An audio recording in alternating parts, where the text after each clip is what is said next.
Olá, meus amigos, minhas amigas, meus irmãos, minhas irmãs, queridos companheiros e companheiras de jornada.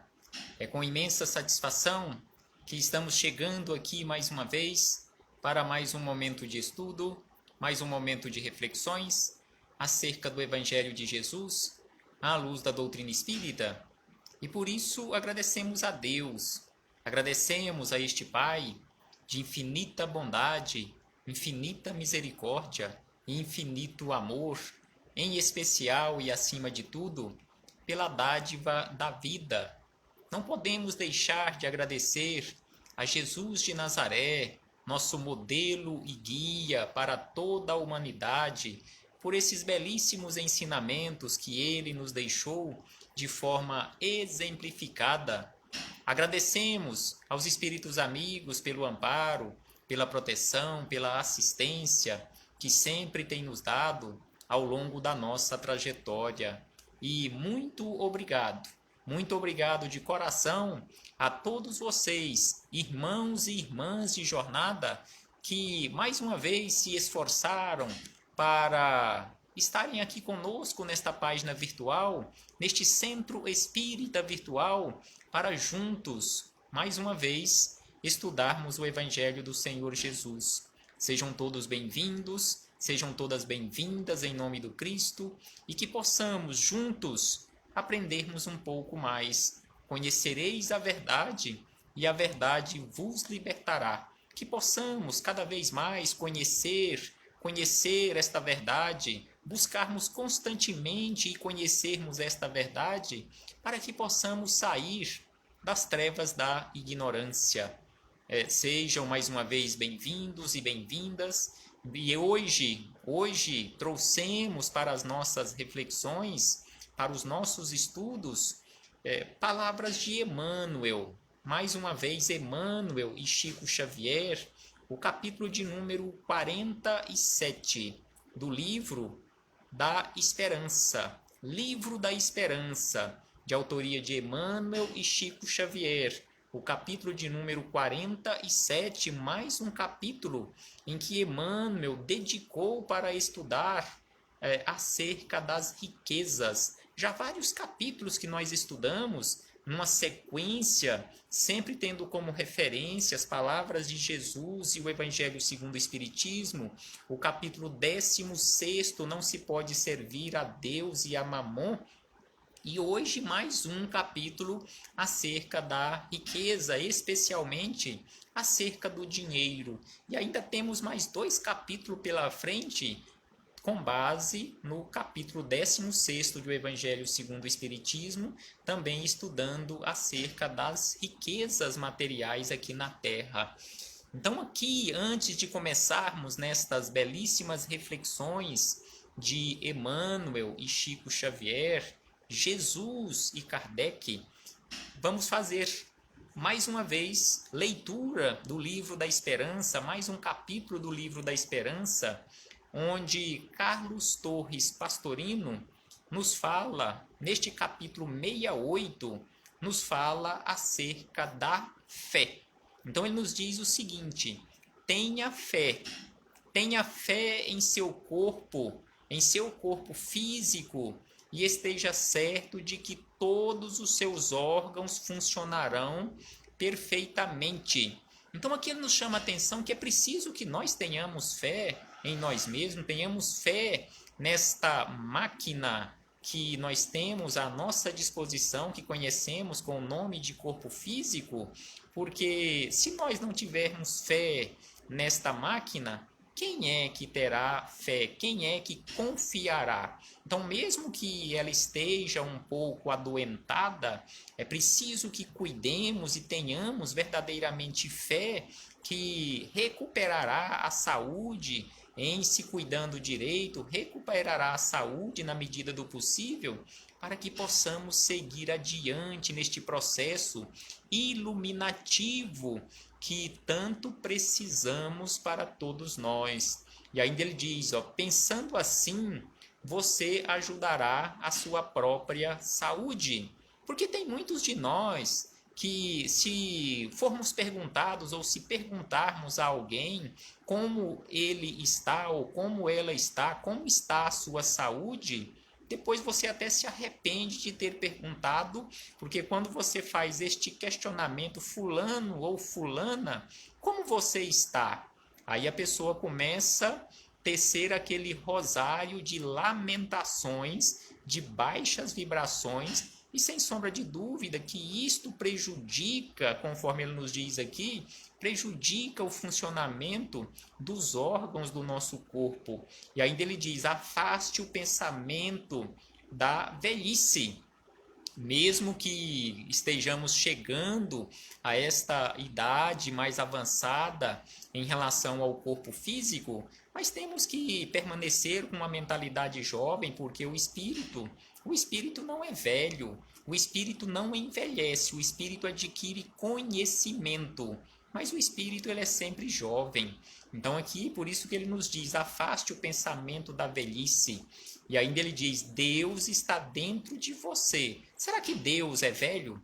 Porque Deus existe de toda a eternidade. Se Deus está dentro de nós, será que Deus é velho? Se nós nos comportarmos como velhos, é como se estivéssemos dizendo também que Deus é velho, naquela simbologia da igreja, aquele velhinho sentado em um trono com um cajado na mão, que já está, como se diz, caquético. Mas de forma alguma, Deus não é velho e o espírito também não envelhece, nesse sentido em que nós, em muitas situações, nos colocamos. E ainda ele diz: renove sua saúde por uma respiração perfeita e jamais aceite a ideia da doença e do sofrimento.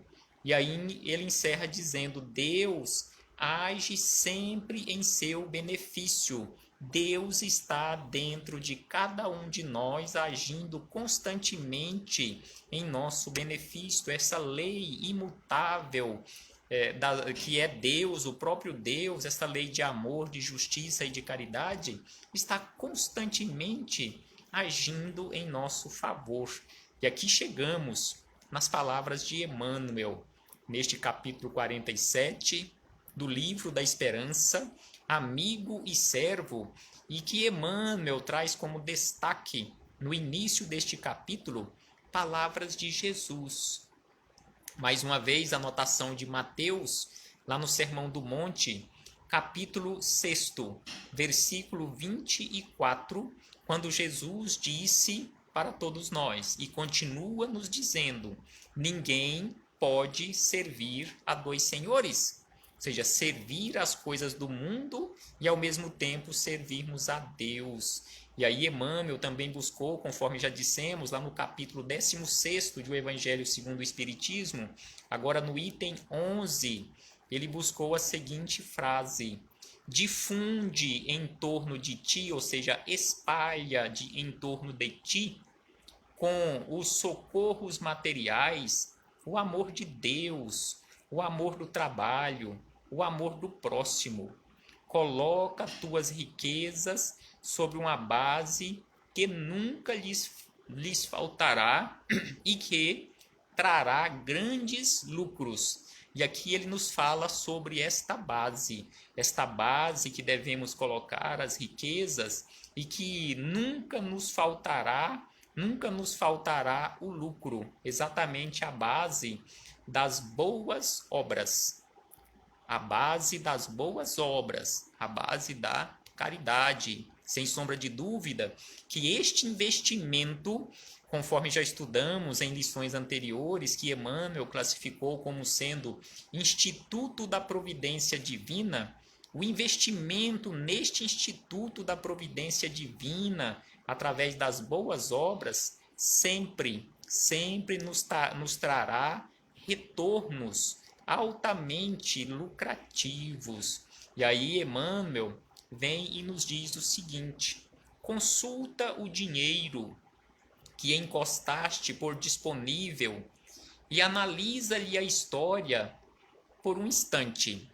Então aqui ele nos fala daquele dinheiro que nós temos guardado. Não estamos aqui falando de forma alguma que devamos agir de forma imprevidente e não ter nenhum recurso para acudir a uma necessidade inesperada. Mas aqui ele está falando daquelas situações em que realmente se tem, em muitos casos, muitas pessoas têm com bastante sobra, com bastante folga, que daria realmente para ajudar muitas pessoas na medida do possível, com um pouco que sobrar em relação às nossas receitas, com as nossas despesas, é possível nós ajudarmos de alguma forma, mesmo que seja com pouco, é possível. Então aqui ele nos fala para analisarmos a história do dinheiro. Aquele dinheiro que ele fala aqui, que nós temos encostado ou guardado como disponível. Aqui retornando. Então aqui Emmanuel faz esta narrativa em relação à história do dinheiro e nós encontramos o seguinte, conforme Emmanuel colocou aqui para analisarmos a sua história.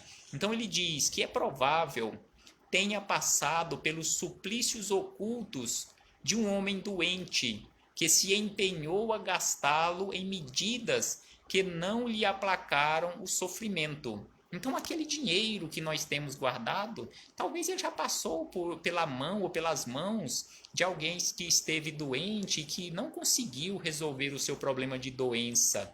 E aí ele diz na sequência que esse dinheiro terá rolado em telheiros onde mães desvalidas lhe disputaram a posse nos encargos de servidão.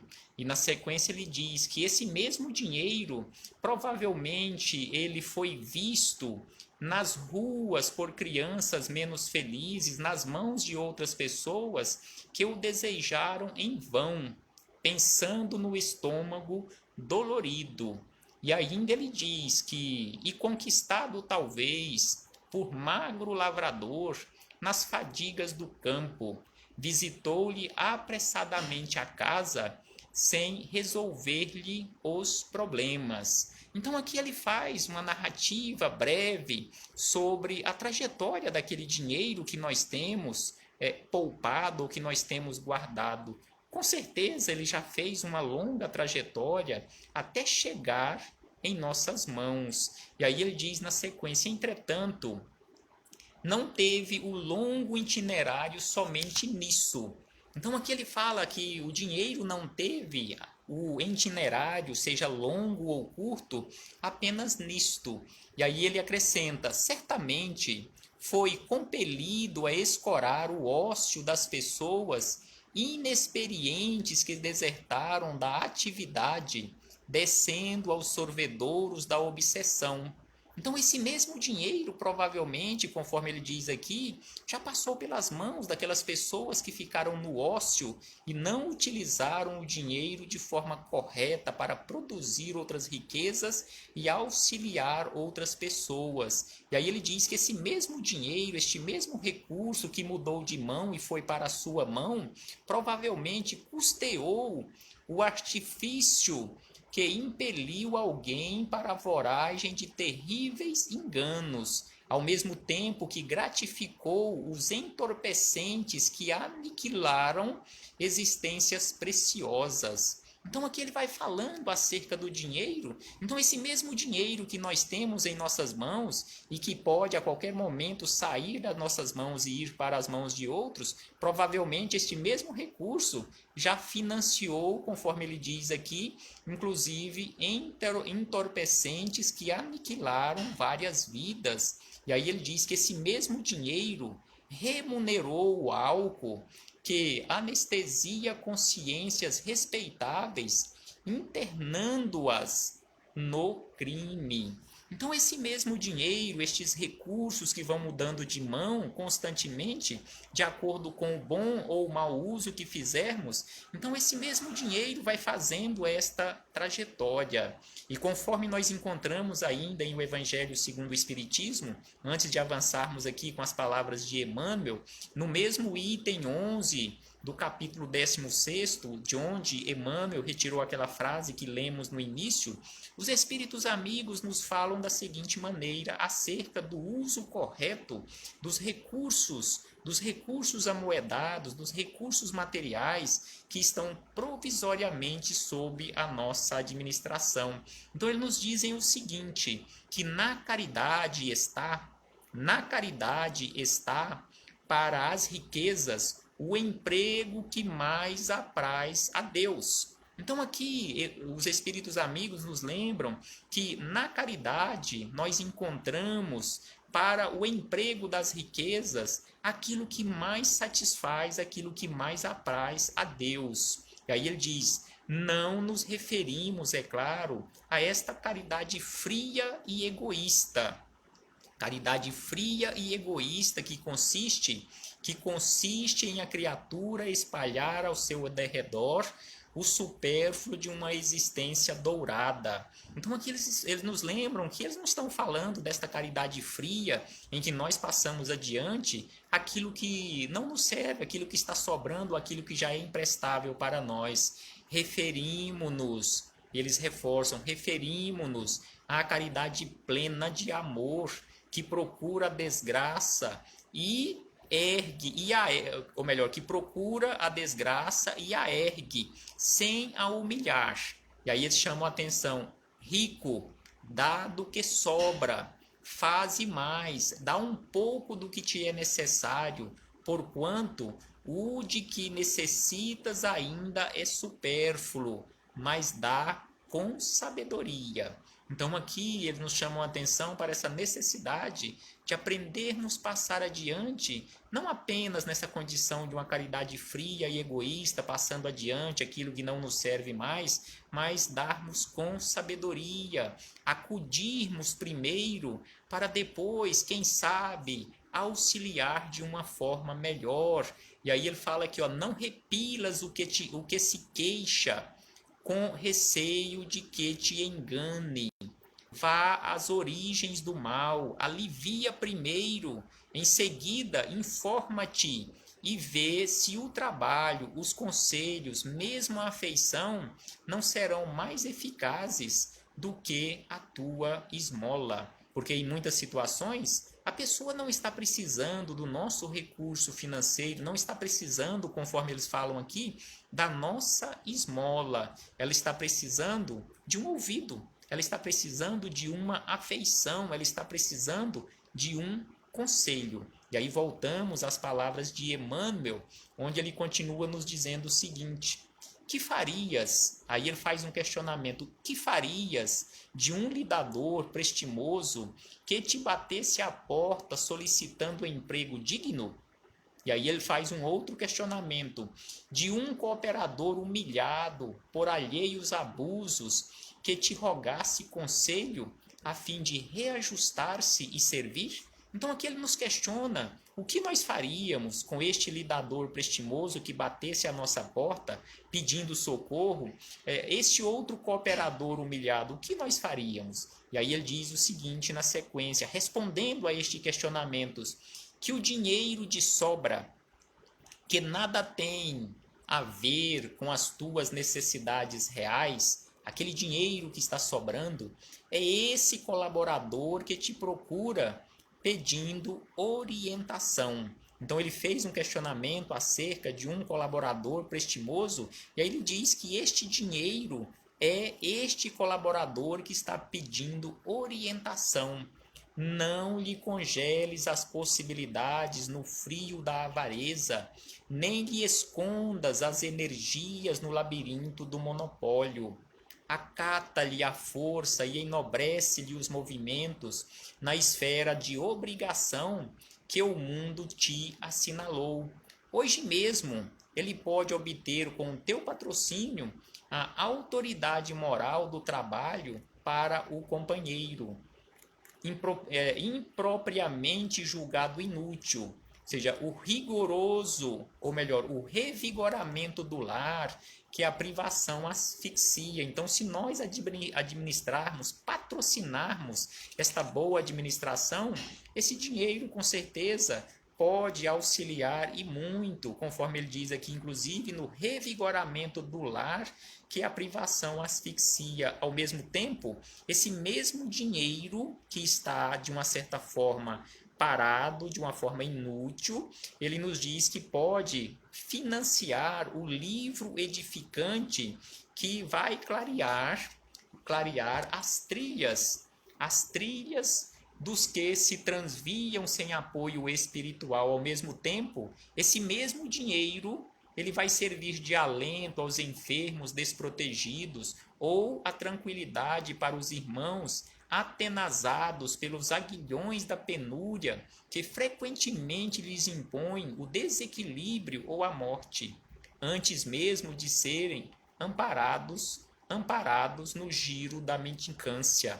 Então é preciso que aprendamos a administrar da melhor maneira possível os recursos materiais. Conforme já dissemos anteriormente, não estamos aqui fazendo, digamos assim, de uma certa forma, aquela apologia em ser, de uma certa forma, aquele que não administra corretamente ou aquele que vai viver às custas do poder público, mendigando também. Não, de forma alguma. Não estamos falando isto. É preciso que aprendamos a administrar. Não estou dizendo aqui que eu já saiba administrar. Não, de forma alguma, também estou em aprendizado. Todos nós estamos em aprendizado. Não podemos, conforme nós encontramos no Evangelho segundo o Espiritismo, na doutrina espírita, não podemos ser um peso para a sociedade. É preciso agir com previdência. Não estamos aqui dizendo que você seja imprevidente. Não, de forma alguma. Ah, não, fulano falou que eu tenho que jogar tudo fora, distribuir todos os meus bens e ficar na miséria. Não, não estamos falando isto. Estamos falando de auxiliar. E conforme nós encontramos aqui no Evangelho segundo o Espiritismo, que acabamos de ler, não são os recursos materiais propriamente ditos que vai fazer com que nós façamos a verdadeira caridade. Conforme nós encontramos lá na questão 886 de O Livro dos Espíritos, sobre a caridade segundo Jesus, lá não tem recursos materiais. Lá nós encontramos a resposta dos espíritos amigos ao questionamento de Kardec sobre aquele conceito de caridade segundo Jesus. A caridade praticada por Jesus foi caridade moral, não tinha recursos financeiros, até pelo fato de que ele não tinha recursos financeiros, e ele mesmo disse que não tinha uma pedra para encostar a sua cabeça. Então, lá nos fala sobre a benevolência para com todos, nos fala sobre a indulgência e nos fala sobre perdão. Para sermos verdadeiramente bons, para sermos verdadeiramente indulgentes, para sermos verdadeiramente aquelas pessoas que praticam o perdão, não precisamos de recursos materiais. Sabemos, conforme nós já estamos estudando aqui, que em muitas situações as necessidades materiais precisam ser aliviadas e para isto nós precisamos de recursos materiais, sim. Mas conforme nós acabamos de ver aqui, em muitas situações, o que a pessoa está precisando é de um conselho, está precisando de uma afeição. E aí voltamos nas palavras de Emmanuel para encerrar estas belíssimas reflexões, onde ele diz: dinheiro de sobra é o amigo e servo que a divina providência te envia para substituir-te a presença, onde as tuas mãos muitas vezes não conseguiu chegar.